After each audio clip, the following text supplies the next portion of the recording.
আমার প্রশ্ন, তাদের দলেও তো তাদের নারী কর্মী আছে বলে শুনেছি, তাদের নারী কর্মীরাও তো ঘর থেকে বের হয়ে তাদের দলের কাজে যায়। তাহলে আমরা কি এখন প্রশ্ন করতে পারি না তাদের নারী কর্মীদের কাছে যে আপনাদের দলের নেতা দেখুন আপনাদের সম্পর্কে কি নোংরা চিন্তা করে?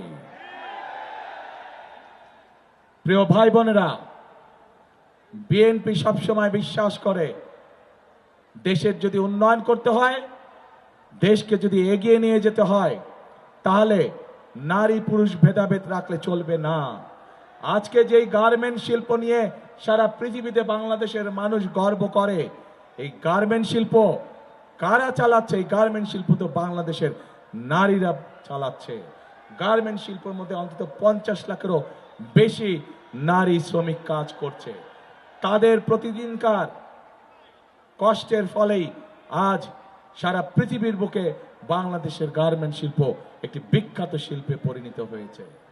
এবং সেই জন্যই প্রিয় ভাই বোনেরা, এই নারী সমাজকে শুধু সহযোগিতা না, তাদেরকে শিক্ষিত করে তোলার জন্য দেশনেত্রী খালেদা জিয়া যখন দেশ পরিচালনার দায়িত্বে ছিলেন, সেই সময় তিনি বাংলাদেশের মেয়েদের শিক্ষার ব্যবস্থা ফ্রি করে দিয়েছিলেন ইন্টারমিডিয়েট পর্যন্ত।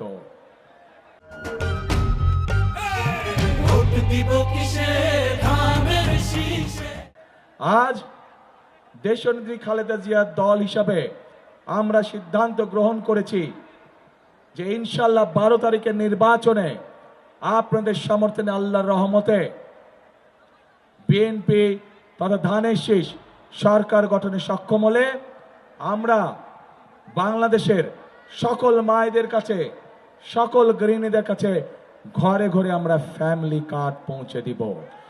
যেই ফ্যামিলি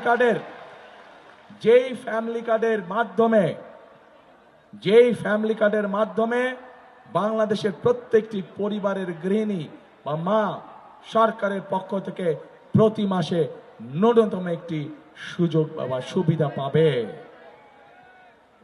প্রিয় ভাই বোনেরা, কারণ আমরা বিশ্বাস করি যে আজকে পুরুষের পাশাপাশি যদি নারীরা স্বাবলম্বী হতে পারে অর্থনৈতিকভাবে, তাহলেই একমাত্র আমাদের এই বাংলাদেশকে এগিয়ে নিয়ে যাওয়া সম্ভব। অন্যথায় কোনোভাবে দেশকে এগিয়ে নিয়ে যাওয়া সম্ভব না।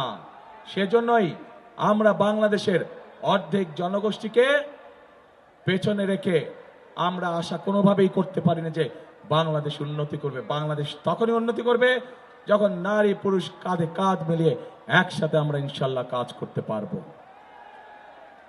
প্রিয় ভাই বোনেরা, আজকে আমরা খেয়াল করলে দেখতে পাচ্ছি যে বিগত স্বৈরাচারের সময় যেভাবে এই দেশের মানুষের ভোটের অধিকারকে কেড়ে নেওয়া হয়েছিল, যেভাবে আমিডামি নির্বাচন করা হয়েছিল, যেভাবে নিশিরাতে নির্বাচন করা হয়েছিল, ওই যেই দলটির কথা বললাম, যারা নিজের দেশের সন্তানদেরকে, নিজের দেশের নারীদেরকে ঘরে আটকে রাখতে চায়, এরা এখন ষড়যন্ত্র শুরু করেছে কিভাবে নির্বাচনকে বাধাগ্রস্ত করা যায়।